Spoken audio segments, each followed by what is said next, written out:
Bismillahirrahmanirrahim. Assalamu alaikum dear students. I welcome you all in my YouTube channel All Test MCQs.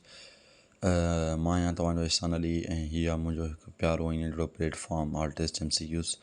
पाण जे MD के preparation जे हवाले सां cellular life जो chapter 1 पढ़ंदासीं ऐं वायरसिस जे बारे में तव्हांखे ख़बर आहे वायरसिस चइबो छा आहे। वायरसिस खे ॿिनि जेकॾहिं वर्डनि में असां डिफाइन कयूं ए सेलुलर लाइफ मीन्स जंहिंमें सेल जेको आहे उहो एब्सेंट हुजे, सेल मौजूदु न हुजे, ठीकु, पाण उनखे वायरस चवंदासीं। ॿियो वायरसिस जेको आहे उहो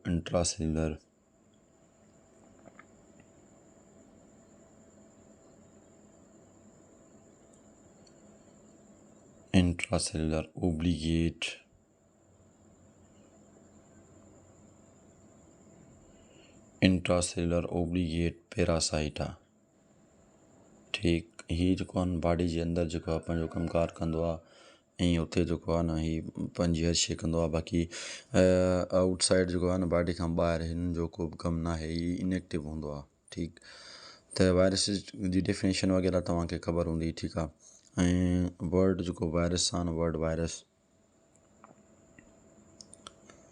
उन जी लिटरली जेका मीनिंग आहे न, उन जी मीनिंग आहे सिंध बोर्ड जी हिकु पॉइंट आहे, उन जी मीनिंग आहे पॉइज़न। उनजी मीनिंग आहे पॉइज़न, लिक्विड वांगुरु पॉइज़न या वरी हूअं जेको पॉइज़न हूंदो आहे, ठीकु है। सो वायरसिस डिस्कवरी ऐं स्ट्रक्चर ते अचूं था पाण। वायरसिस आर नॉट सेल्स, ठीकु। हीअ त इहा ॻाल्हि हिते लिखी पई आहे, वायरसिस सेल्स न आहिनि। They are not capable of independent replication. उहो इंडिपेंडेंट रेप्लिकेशन यानी कि हू आहे न जेको ॿिए कंहिं ते भाड़े थो, भाड़े करे पंहिंजो कमु कंदो, बाक़ी हुन खां बिना इंडिपेंडेंट को बि कमु न कंदो, ठीकु।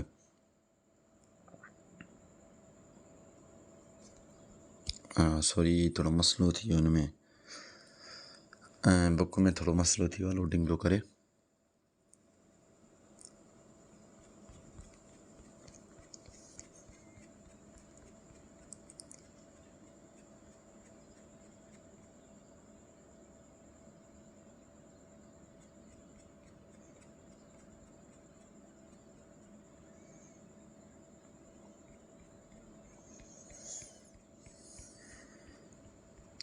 सॉरी माज़रत थोरो हिन में मसइलो थी वियो, बुक में बैक थी वियो पंहिंजो पाण। छा तव्हां जेको बि मुंहिंजो वीडियो ॾिसे पियो, मुंहिंजो भाउ या मुंहिंजी भेण या MD के जो इम्प्रूवर या फ्रेशर तयारु बराए करम बराए महिरबानी मुंहिंजे हिन यूट्यूब चैनल खे सब्सक्राइब कयो त मूंखे सपोर्ट मिले, मूंखे तव्हांजो प्यारु मिले त मां जेको आहे अञा वधीक बहितरीनु ऐं सुठे नमूने जेको आहे न ॿिया वीडियो मां पंहिंजे चैनल ते जेको अपलोड करे सघां, ठीकु। So can non scientist their own energy, हू जेको आहे न पंहिंजी का तवानाई जेको आहे ठाहे नथा सघनि, ठीकु। नॉट देयर ओन प्रोटीन्स, पंहिंजा प्रोटीन नथा ॾियनि। आर टू स्मॉल, ई जेको आहे तमामु नंढो हूंदो आहे, small to be in light microscope खां बि नंढो हूंदो आहे, ठीकु। वायरसिस लिविंग और नॉन लिविंग, वायरसिस चए थो जेको लिविंग ऐं नॉन लिविंग जेके हिन जा लिविंग कैरेक्टर आहिनि, लिविंग जेके हुन जा फ्यूचर आहिनि ऐं non living feature. Viruses are link between living and non living worlds, चए थो वायरसिस हिकु लिंक आहिनि between living and non living worlds में। They show the characteristic of both, चए थो त उहो करेक्टरिस्टिक ॾेखारे थो बोथ लिविंग जा बि ऐं नॉन लिविंग थिंग्स जा बि, ठीकु। चए थो जेके लिविंग कैरेक्टर आहिनि न, लिविंग यानी हू जा में वजूदु रखे थो, वायरसिस जा आहिनि। Viruses occur in different varies, viruses जेके आहिनि उहे डिफरेंट वेरीज़ में हूंदा आहिनि, वेराइटीज़ में हूंदा आहिनि, स्ट्रेन्स में हूंदा आहिनि, ठीकु आहे। सो दे हैव, चए थो देयर ओन जेनेटिक मटीरियल, चए थो उन्हनि खे जेको आहे न पंहिंजो जेनेटिक मटीरियल हूंदो आहे। जेनेटिक मटीरियल खे पाण जेको आहे न 16 लफ़्ज़नि में जीनोम बि चवंदा आहियूं, जीनोम आइथर DNA हूंदो आहे या वरी आइथर RNA हूंदो आहे, इन्हनि मां हिकिड़ो थी थो सघे, ठीकु। सो द DNA या RNA can undergo mutation, DNA या RNA जेको आहे न उहो म्यूटेशन में वेंदो आहे, म्यूटेशन में चेंज माना हुन में चेंज अची वेंदो आहे, उहो माना जेको आहे न म्यूटेशन में वेंदो आहे। म्यूटेशन माना का बि जेका न चेंज अची वञे, का बि चेंज जेका आहे न के थोड़ी बि का चेंज DNA में अची वञे त उनखे पाण चवंदासीं म्यूटेशन, जीन म्यूटेशन चइबो उनखे। छा चइबो उनखे? उनखे पाण चवंदासीं जीन म्यूटेशन। ठीकु। They reproduce using metabolic machinery, उहे कमु कंदा जॾहिं मेटाबॉलिक मशीनरी होस्ट सेल जी जेका आहे न, जॾहिं होस्ट सेल जेको हुनजो मेज़बान हूंदो न, मिसाल जी ॻाल्हि वायरस आहे, वायरस असांजी बॉडी में हलियो वियो अंदरि, पोइ हुते उहो एक्टिव बनी थी करे पोइ जेको आहे न उहो पंहिंजो सॼो कमु कंदो। ठीकु। They get destroyed by UV rays, virus जेको आहे न उहो UV रेज़ सां जेको आहे तबाह थी वेंदो आहे। उनखे यानी उनजी जेका टेम्परेचर आहे उनजी इंटेंसिटी आहे उनखे बर्दाश्त न आहे करे सघंदो। ठीकु। नॉन लिविंग कैरेक्टर्स वरी कहिड़ा अथसि जेके साह वारा हिन जा न आहिनि फ्यूचर ऐं मौजूदु वजूदु नथा रखनि। नॉन लिविंग कैरेक्टर्स वरी अथसि they lack cellular structure coenzyme enzyme system to not have, छो त हुन में जेको आहे न सेल जो स्ट्रक्चर बि न आहे, कोएंजाइम बि न अथसि, एंजाइम बि न अथसि। एंजाइम बेसिकली चइबो आहे बायोलॉजिकल कैटलिस्ट खे, ग्लोबुलर प्रोटीन जेको फास्ट अप कंदो आहे कंहिं बि रिएक्शन खे, ऐं उनखे मेटाबॉलिक एक्टिविटी बि न आहे उन्हनि खे पंहिंजी।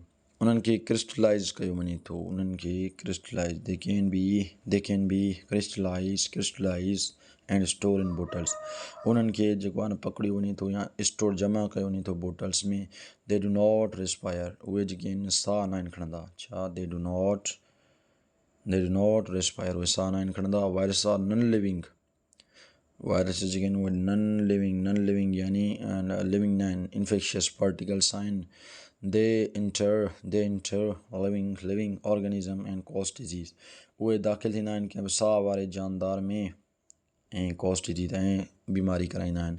They do not have a cellular structure, उनखे सेल वारो स्ट्रक्चर न आहे, उनखे सेल वारो स्ट्रक्चर न आहे। Which is the basis of all life, जेको बुनियादु आहे एको आहे ऑल लाइफ। सेल जो पाण तव्हांखे ख़बर आहे, सेल जी डेफिनेशन 9 क्लास खां असां पढ़ंदा रहूं। Cell is the basic structural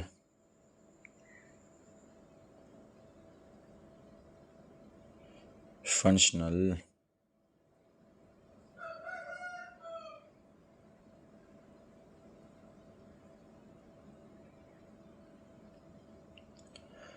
structural functional cell खे चइबो आहे। ठीकु आहे। सो हिस्ट्री वायरसिस जी जेका कहाणी उहा छा आहे? The word virus is derived from a Latin word venom mean poison. ठीकु। वर्ड वायरस जेको आहे न उहो ड्राइव कयो आहे Latin word venom mean poison. Study जेका वायरसिस जी कई वेंदी आहे न उहा कहिड़ी फील्ड में कई वेंदी आहे? पंहिंजो उहो तव्हांजो कई वेंदी आहे वायरोलॉजी जी फील्ड में, सही आहे। Tobacco mosaic disease was thought to be caused by bacteria. ठीकु आहे। पहिरियां इहो सोचियो वेंदो हुओ जेको टोबैकोमोलिक डिज़ीज़ आहे न उहा कराईंदो आहे बैक्टीरिया कराईंदो आहे। पहिरियां ईअं सोचियो वेंदो हुओ। इन 1892 इवान साकी आयो 1892 में excreted the juice from the leaves of tobacco. हुन छा कयो, जेको जूस हुयो न, जेके पन हुया टोबैकोमोलिक वायरस जा, उन मां उन्हनि जो जूस कढियो, उन्हनि जी रस कढी, जंहिंखे टोबैकोमोज़ेक डिज़ीज़ हुई, जंहिंखे छा हो? टोबैकोमोज़ेक डिज़ीज़ हुई। ठीकु। In order to remove bacteria the juice was pass through, हुन बैक्टीरिया खे हटायो, रिमूव कयो, जूस खे पास कयईं छा? Very fine filter made of porcelain तमामु हिकु सनो फिल्टर हो, हुन मां फाइन अर्थवेरिन वाइट थिन अछो सनो हिकु पोर्सिलियन फिल्टर हुन मां। ही देन रब्ड, पोइ हिन जेको आहे न हुनखे रगड़ियो the filtered juice on leaves, जेको साफ़ जेको जूस हुयो न पननि ते, हेल्थी प्लांट्स जेके ताज़ा ॿूटा एक्सपेक्टिंग नो डिज़ीज़, उन्हनि में को बीमारी न थी। To develop but the healthy leaves जेके हुया न, हेल्थी लीव्स जेके ताज़ा सेहत वारा लीव्स आहे न, soon showed the symptoms of the disease, उन्हनि जल्दी जेको आहे न इन हिकु बीमारी जा सिम्टम ॾेखारिया। ठीकु। सो 1900 में सिमिलर डिज़ीज़ 1900 में वरी सिमिलर डिज़ीज़ आई जेका प्रोड्यूसिंग कंदी आहे सब्सटेंस जेका डिस्कवर थी बोथ प्लांट ऐं ॿिन्ही में एनिमल्स में the name filterable viruses were given to these substance उन फिल्टरेबल वायरसिस खे जेको नालो ॾिनो वियो न उहो वायरसिस ॾिनो वियो वायरसिस ठीकु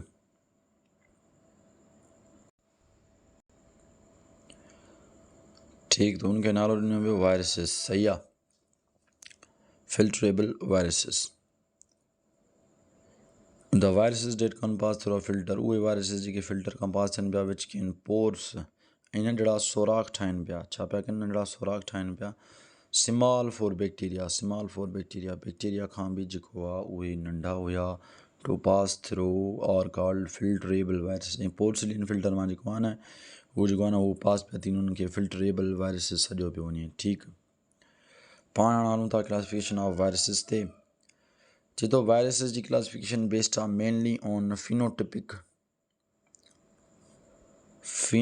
कैरेक्टरिस्टिक ते इंक्लूडिंग मार्फोलॉजी यानी जेको आहे न एक्सटर्नल स्ट्रक्चर खे मार्फोलॉजी चइबो आहे ठीकु external appearance nucleic acid type and mode of replication host organism and type of disease they cause ठीक बेल्टीमोर क्लासिफिकेशन डेविड बेल्टीमोर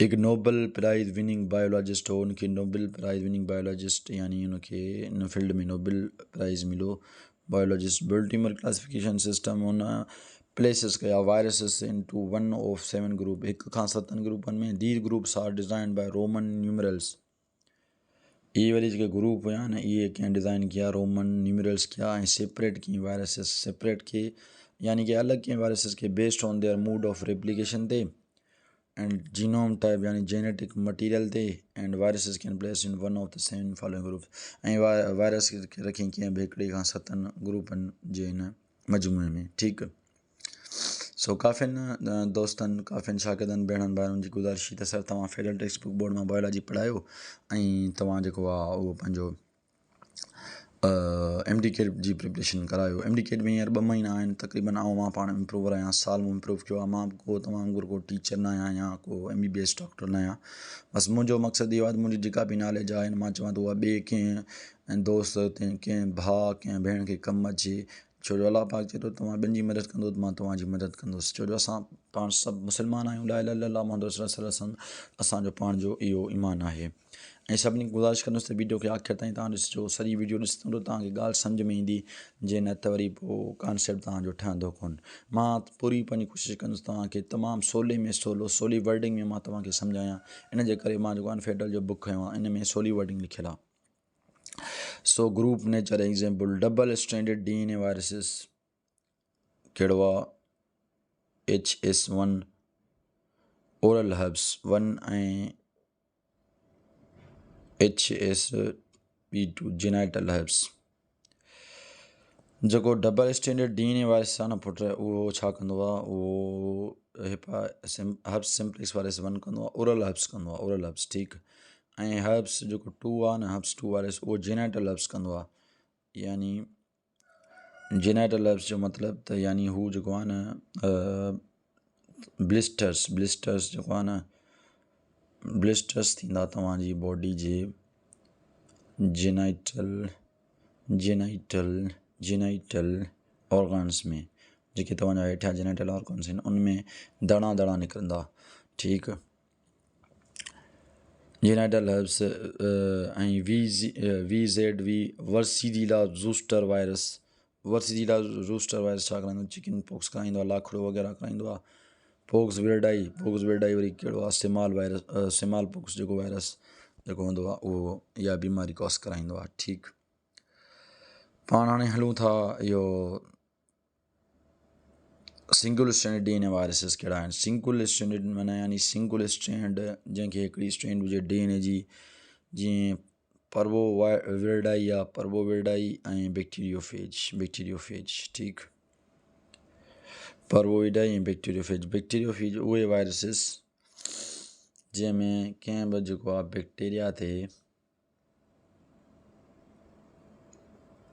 बैक्टीरिया ते अटैक करे virus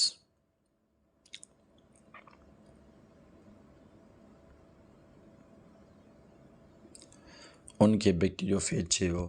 A virus which is attack on bacteria is called bacteriophage. Bacteria means bacteria, phage means to eat. A virus उहो virus जेको आहे न bacteria खे ईट करे खाए त उनखे पाण चवंदासीं बैक्टीरियोफेज।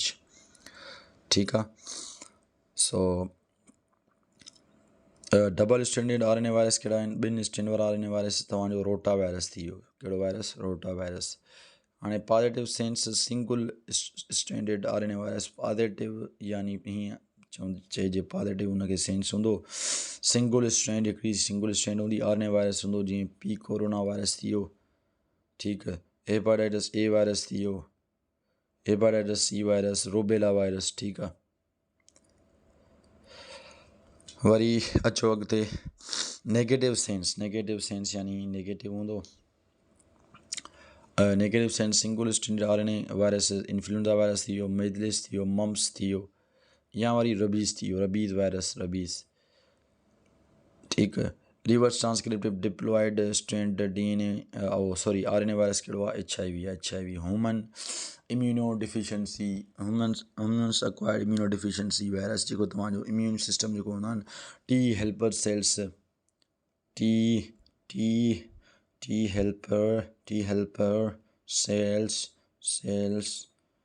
जेके इम्यून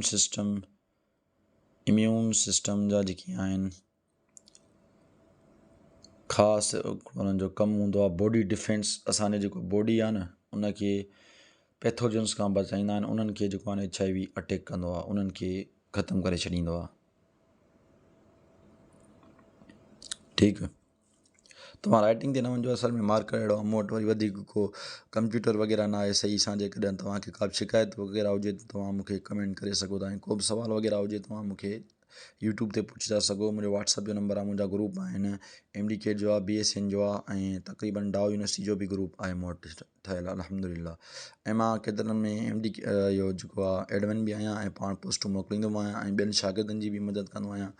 भेणियूं बि मुंहिंजूं सिस्टर्स बि मुंहिंजी भेणियूं आहिनि, मां उन्हनि जी बि मदद कंदो आहियां, अल्हम्दुलिल्लाह। मूं वटि सिस्टर जो अलॻि सेपरेट ग्रुप आहे, उन्हनि में 10 खां 12 जेको आहे मुंहिंजूं अदियूं एड आहिनि, उन्हनि खे मां गाइडनेस वग़ैरह कंदो रहंदो आहियां। पॉज़िटिव सां सोचो, नेगेटिव न सोचो। ठीकु आहे न। त reverse transcription circular double standard DNA virus सां उहो हूंदो आहे हेपाटाइटिस B। ठीकु।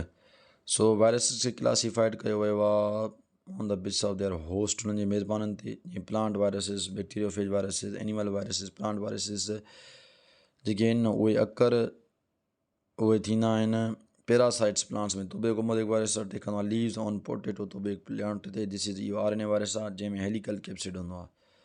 बैक्टीरियोफेज अटैक कंदो आहे बैक्टीरिया ते। इहो DNA वायरस आहे। हिन में छा हूंदो आहे? DNA वायरस हूंदो आहे पॉलीहेड्रल हेठि हूंदो अथसि, ऐं हेलिकल वरी हिन जी टेल हूंदी आहे। एनिमल वायरसिस वरी अकर थींदा आहिनि पैरासाइट्स, नुक़सानु पहुचाईंदा आहिनि एनिमल्स में, जीअं human immunodeficiency virus attack human being.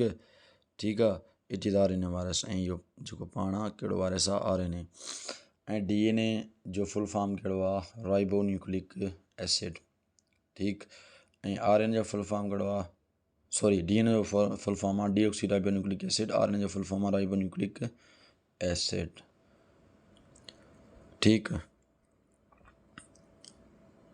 अच्छा, पाण हाणे अचूं था shape and size of virus. शकिल ऐं साइज़ जेका वायरस जी क़द बुत, उहो वायरसिस जो जेको आहे न उहो केतिरो हूंदो आहे। ठीकु। सो viruses very in shapes. Virus जेके आहिनि उहे शेप में जेके आहिनि उहे चेंज थींदा रहंदा आहिनि। द पोलियो वायरस जेको आहे न उहो उन जा जेके पार्टिकल्स हूंदा आहिनि लिटिल्स, नंढड़ा स्पेयर्स, गोल हूंदा आहिनि, लुक लाइक टिनी गोल्स बॉल। जीअं गोल्फ बॉल्स हूंदा आहिनि न, उनजो स्ट्रक्चर ईअं हूंदो आहे, उनजी अपीयरेंस ईअं हूंदी आहे। ठीकु आहे। टोबैको मोज़ेक वायरस वरी हिकु उनजो रोड शेप्ड हूंदो आहे, ऐं हू जेको आहे हेलिकल हूंदो आहे। छा हूंदो आहे? हेलिकल हूंदो आहे virus. While some phage viruses look like tadpole. वरी हिन जा कुझु जेके वायरसिस आहिनि न उहे टेड फोल्ड शेप वांगुरु नज़र ईंदा आहिनि। टेड फोल्ड शेप जेको बैक्टीरियोफेज जो शेप आहे उन वांगुरु। ठीकु। सो वायरसिस जेके आहिनि उनखे सेवरल शेप्स हूंदा आहिनि, सच एज़ जीअं स्फेरिकल थी वियो, निडलाई, क्यूबिकल, मोस्ट फॉर्म्स आर आइसोसाइडल थी वियो। ठीकु। up to 20 sites होंगे। 20 side viruses can seen only under electron microscope. Viruses के जो आहे न सिर्फ़ु माइक्रोस्कोप जे अंदर इलेक्ट्रॉन माइक्रोस्कोप जे अंदर ॾिसी सघिजे थो। वायरसेस वेरी कनि था साइज़ में 17 नैनोमीटर खां 1000 नैनोमीटर ताईं। वॾे में वॾो जेको वायरस आहे न, वॾे में वॾो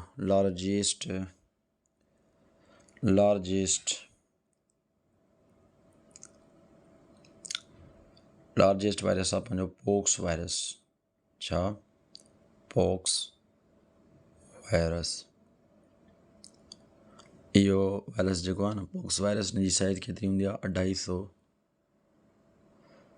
नैनोमीटर। 220 खां 220 नैनोमीटर खां 250 नैनोमीटर जी साइज़ हूंदी आहे। ठीकु। ऐं पोक्स वायरस जेको आहे DNA इन्वॉल्वड वायरसिस हूंदो आहे, हुन में DNA हूंदो आहे। ठीकु। सो तव्हां ॾिसी सघो था, हीअ जेको बैक्टीरियोफेज आहे, जो छा आहे, टेड पोल शेप्ड आहे। टेड पोल्स यानी हिनखे हिकु टेड आहिनि, हिकु हिनखे ई सम्झो ईअं पोल आहे। ठीकु आहे। हीअ वरी ऑर्थोमैक्सी वायरस जो शेप आहे। हीअ वरी रेट्रो वायरस स्फेरिकल गोल आहे। HIV human acquired immunodeficiency syndrome virus. ठीकु।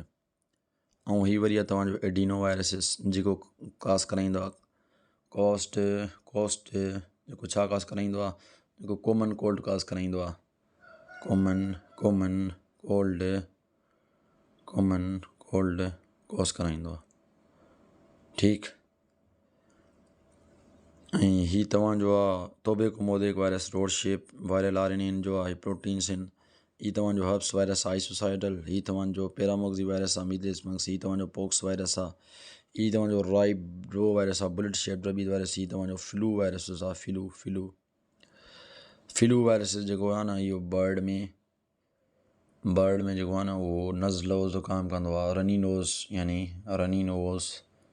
नोज़ या वरी ज़ुकाम कंदो आहे, या वरी कफिंग कंदो आहे। ठीकु। तव्हांखे का बि ॻाल्हि सम्झ में नथी अचे, तव्हां डटिजो न, मूंखां पुछिजो इनबॉक्स में। ठीकु आहे न।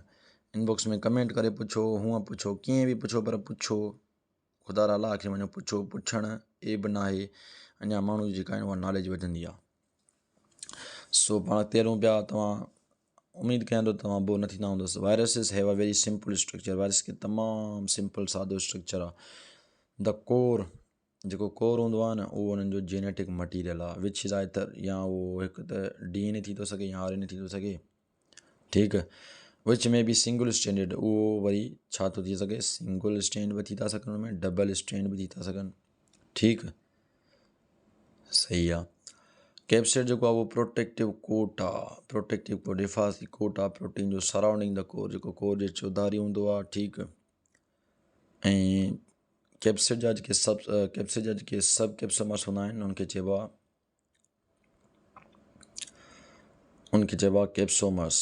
कैप्सोमर्स सब यूनिट्स।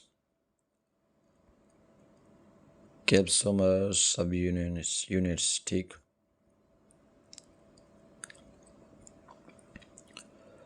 कैप्सिड जेको आहे प्रोटेक्टिव कोट आहे प्रोटीन जो सराउंडिंग द कोर जे चौधारी न्यूक्लियो कैप्सिड, वरी न्यूक्लिक एसिड।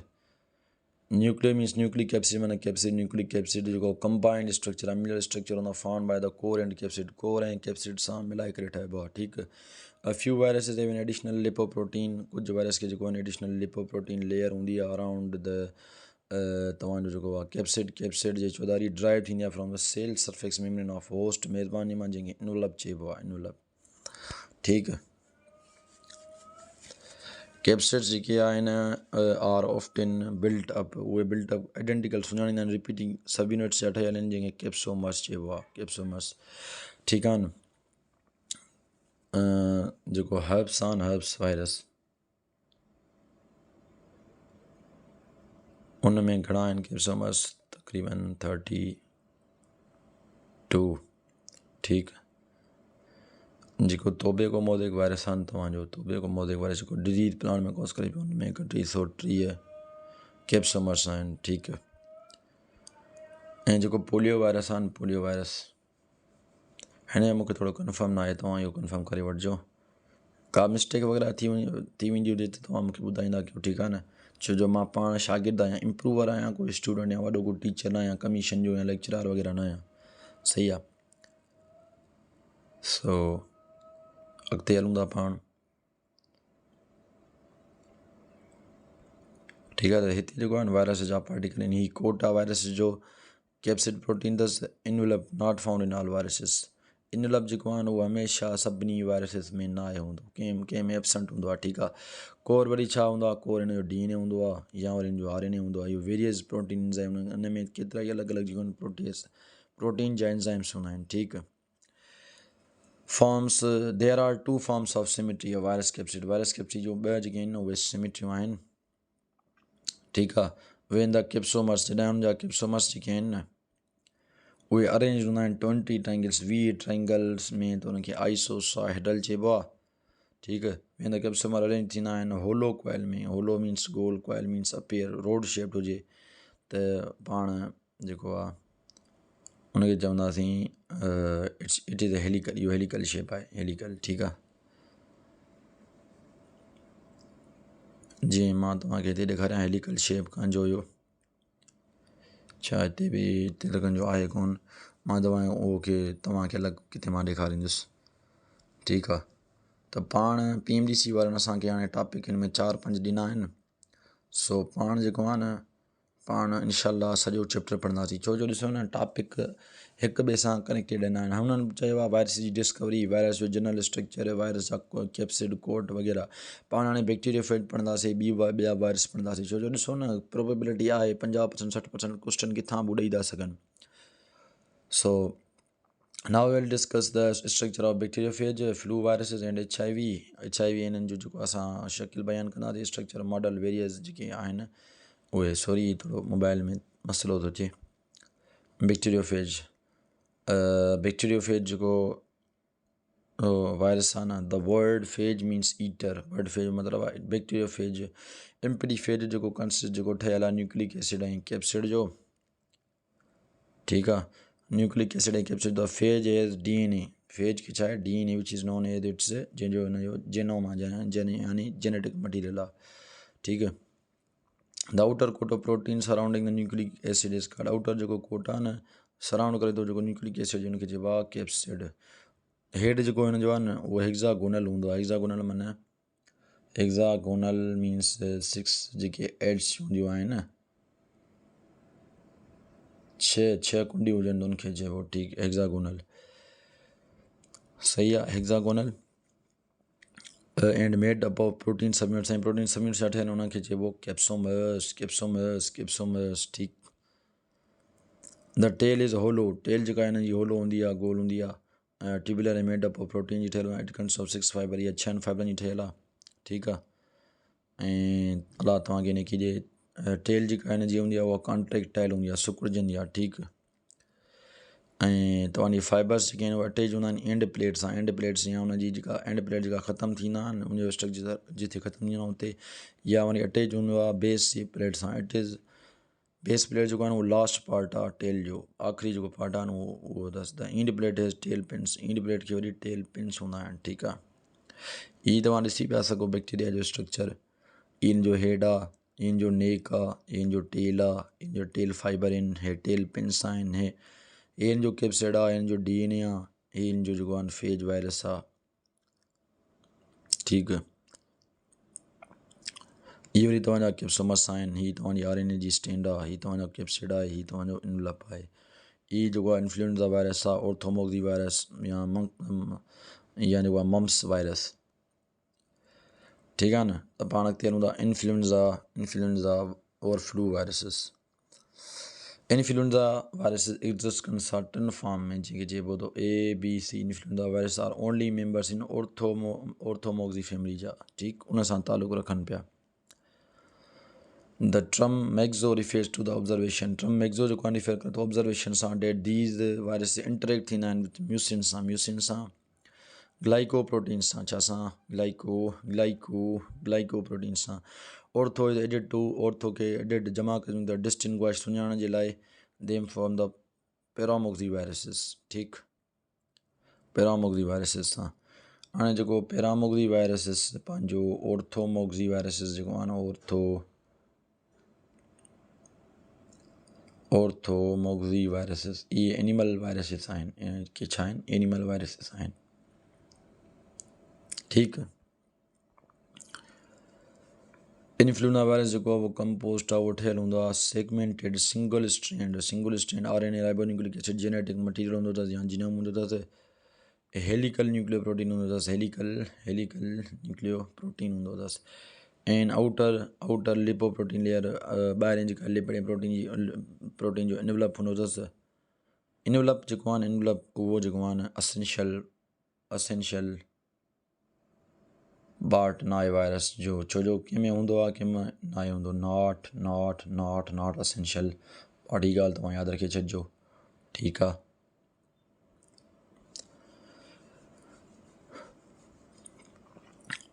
किथे वियासीं पाण? हिते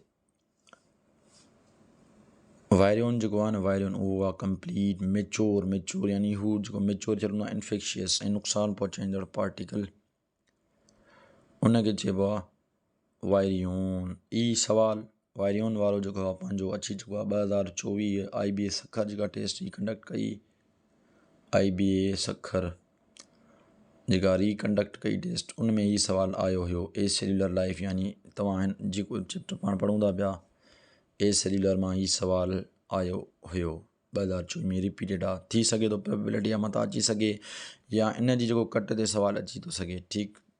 तव्हांखे ख़बर हुजे मां तव्हांखे ॿुधाए छॾियां पियो, ठीकु। पोइ वायरियोन जेको आहे न, उन में RNA हूंदो आहे, डिपेंडेंट RNA ते हूंदो आहे। उहो डिपेंड कंदो आहे RNA राइबोन्यूक्लिक सीमेट ते, एसिड ते, ऐं हू डिपेंड कंदो आहे पॉलीमरेज ते, जेको ट्रांसक्राइब्स कंदो आहे जीनोम खे जेनेटिक मटीरियल मैसेंजर RNA ॾे खणी वेंदो आहे। The genome is there for not infection, जो जीनोम जेको आहे इन्फेक्शियस नुक़सानु भले न आयो। द इनवलप जेको आहे उहो कवर्ड हूंदो आहे हिकु हेमाग्लूटिनिन ऐं neuraminidase, both are type of specific antigen हूंदा आहिनि, उन सां कवर हूंदा आहिनि, ठीकु। हाणे वरी ई साइंस डिबेट्स में अचो, पाण पढ़ूं था although we can often referred to causative agent of cold as the cold virus. There are actually more than 1000 viruses that cause cold. Developing a vaccine against infection is not practical. तो ही चवे थो त असां जेको आहे सोचंदा आहियूं त हिकु कॉज़ेटिव एजेंट आहे कोल्ड, जेको कोल्ड वायरसिस यानी जेको एडिनो वायरस जेको आहे उहो कोल्ड वायरस जो जी डिज़ीज़ कराईंदो आहे। इन जा 200 खां वधीक टाइप आहिनि जेके कोस कोल्ड कराईंदा आहिनि। डेवलपिंग ऐं ठाहियूं पिया जी वैक्सीन इन जे ख़िलाफ़ु, पर उहा नॉट प्रैक्टिकल, यानी कि उहा प्रैक्टिकल न आहे न, यानी कि उहा लैब वग़ैरह में हिन में जेको आहे न मौजूदु न आहे, ठीकु। सो पाण हाणे अचूं HIV ते। HIV जेको आहे ह्यूमन एक्वायर्ड इम्यूनोडिफिशेंसी सिंड्रोम वायरसिस। इन जो जेनेटिक मटीरियल जीनोम कहिड़ो आहे? ही RNA वायरसिस आहे, RNA। इन जो ॿियो नालो छा आहे? इनखे रेट्रो वायरसिस चइबो आहे।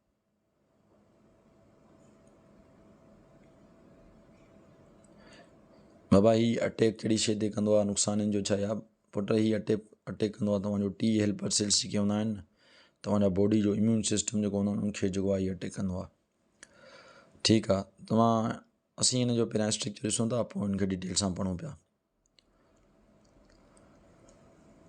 त ही जेके आहिनि ही ग्लाइकोप्रोटीन्स हूंदा आहिनि। इहे छा आहिनि? इहे स्पाइक्स हूंदा आहिनि। इहे सुञाणींदा आहिनि होस्ट कहिड़ो आहे, वायरस कहिड़ो आहे, बैक्टीरिया कहिड़ो आहे, उनखे सुञाणींदा आहिनि।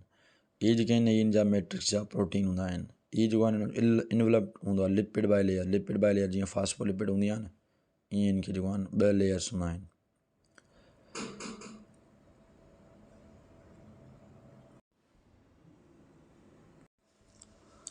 ठीकु आहे न। इनर जेको आहे बाय लेयर हूंदो आहे, हुन वांगुरु कंहिं वांगुरु मां तव्हांखे ॿुधायो फास्फोलिपिड बाय लेयर सां।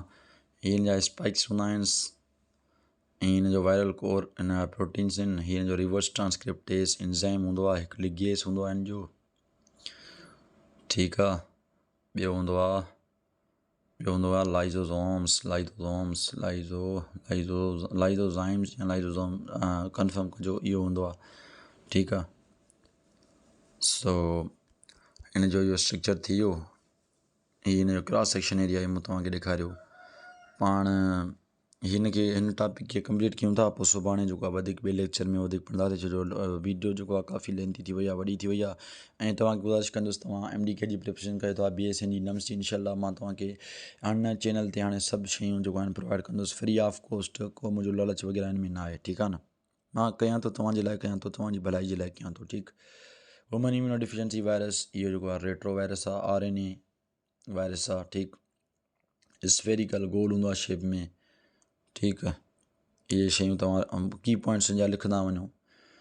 कोर प्रोटीन जेको आहे सम वॉट कोन शेप्ड हूंदो आहे। कोन शेप्ड जीअं पंहिंजो आइसक्रीम हूंदो आहे न, आइसक्रीम जो जेको कोन हूंदो आहे न, ईअं हिन जो हिकु कोन शेप्ड हूंदो आहे। ठीकु। उन हिकिड़ो इन जो जेको आहे न कोन शेप्ड हूंदो आहे।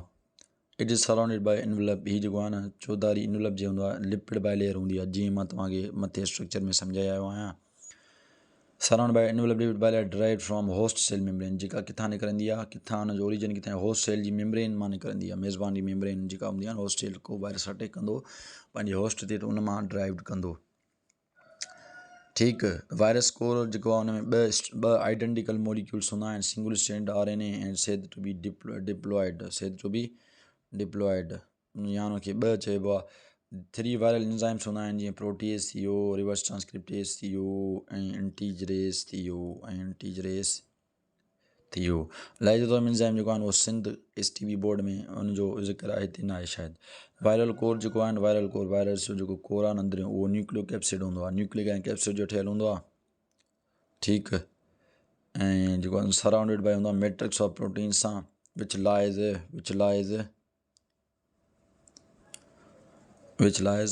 जेको लाइव कंदो आहे अंडरनीथ, हेठियां वायरियुनि जे एनवलप जे। त वायरल एनवलप है, उनखे वायरल एनवलप खे जेको आहे ग्लाइकोप्रोटीन स्पाइक्स हूंदा आहिनि, जेको वायरस जी, बैक्टीरिया जी, इन्हनि जी जेका आहिनि न पहचान वग़ैरह कंदा आहिनि। तो ठीकु आहे। हीअ हुयो मां तव्हांखे अॼु जेको आहे वायरसिस जे बारे में पढ़ायो। उमेदु कयां थो त मां जेको तव्हांखे सम्झायो कयो, मुंहिंजी जेका हीअ सम्झ, मुंहिंजी जेका हीअ नॉलेज आहे, या मूंखे जेको अल्लाह पाक इल्मु शऊर अता कयो आहे, उन मुताबिक़ तव्हांखे ॻाल्हि सम्झ में आई हूंदी। त वीडियो काफ़ी तमामु लेंथी थी वई आहे, ऐं सभिनी दोस्तनि, शागिर्दनि, भाइरनि, भेणुनि, मिट माइटनि, अज़ीज़नि ॾे हीअ शेयर कयो जेके MD जी प्रिपरेशन कनि था। पाण बि इल्मु सिखो, इल्मु फैलायो, ऐं मूंखे बि जेको आहे न इल्मु फैलाइण जे हिन अमल में, इल्मु फैलाइण जे हिन रोशनी में मूंखे बि तव्हां जेको आहे न उहो आजियां कयो। अल्लाह हाफ़िज़, जज़ाकल्ला, अस्सलामु अलैकुम वरहमतुल्लाहि वबरकातुहू। सुभाणे मां ॿियो लेक्चर तयारु कंदुसि, हिन में पाण कंप्लीट एसिड लाइफ जो सॼो चैप्टर पढ़ंदासीं। वधीक का ॻाल्हि तव्हांखे सम्झ में न आई हुजे त कमेंट में तव्हां पुछी सघो था, कंहिं बि शइ जे बाबति, एसिड लाइफ या को ॿियो बि का मसइलो आहे त तव्हां पुछी था सघो।